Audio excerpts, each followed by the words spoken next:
l'eau pure et une terre saine. De ces trois choses, nous n'en avons plus une seule. Voilà. Et on se vante de la civilisation et du progrès. Voilà, qu'est-ce que c'est? Les grands principes de ma culture biologique, c'est premièrement, comme je vous ai dit, mieux soigner la fumure organique. La santé de l'humus dépend de la santé des animaux qui ont fabriqué cette matière organique. De même que tous les déchets de ville. Mais pour autant que tout ne soit pas déjà empoisonné avant la consommation. On sait qu'est-ce que c'est que les citrons, qu'est-ce que c'est que les oranges. Enfin, une grande partie d'aliments que nous consommons ont déjà été trafiqués avant de les manger, on le sait très bien. Il faut avoir peur de mettre une plure de citron dans le manger des porcs, parce qu'ils pourraient canner. On sait très bien que tout a été vacciné, tout a été traité.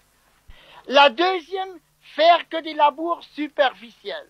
Nous ne bêchons pas, et au printemps, nous passons simplement le motoculteur à 4-5 cm au plus de profondeur.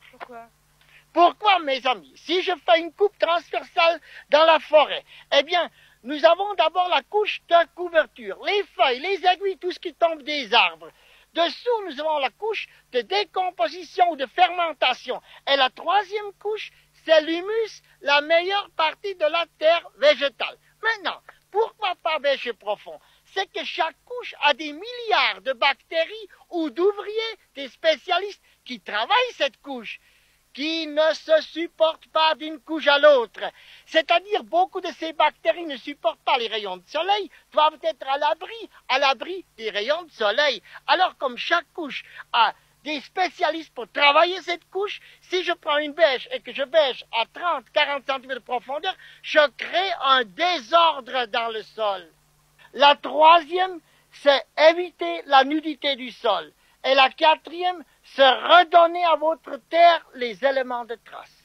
Et ainsi, vous arrivez à produire des légumes, des aliments plus riches. Ah, c'est-à-dire plus riches en sels minéraux. Vous savez qu'aujourd'hui, que les citadins d'Europe souffrent plus ou moins 5 fois de pas assez de magnésium. Pourquoi? Nos terres sont appauvries en magnésium. Nous avons les oligo-éléments. Oligos du grec qui signifie peu. Et là, nous avons manganèse, magnésium, le fluor, le iode, le bore, le brome, le vanadium, le nickel, le soufre, le cuivre, etc. Mais par les cultures intensives, par les cultures monotones, par les fausses fumures, ces terres se sont appauvries ou carencées en oligo-éléments. Et voilà pourquoi, même que vous prétendez nous mangeons beaucoup de fruits, beaucoup de légumes, ils manqueront dans ces légumes ce qu'on appelle les éléments de trace qui sont l'essentiel pour la santé du corps humain. Et vous savez par exemple qu'un corps ne peut pas assimiler le calcium s'il n'est pas pourvu de suffisamment de magnésium. Le magnésium est précisément le régulateur du calcium. Mais j'ai enfin compris que nous ne pouvons plus continuer. Les dépenses devenaient trop grandes, il fallait toujours plus d'engrais, toujours plus de produits chimiques pour obtenir moins que j'ai maintenant sans ces produits-là, mes amis. Pourquoi on déséquilibrait chaque année un peu plus la terre?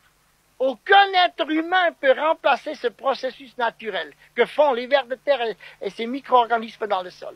Aucun.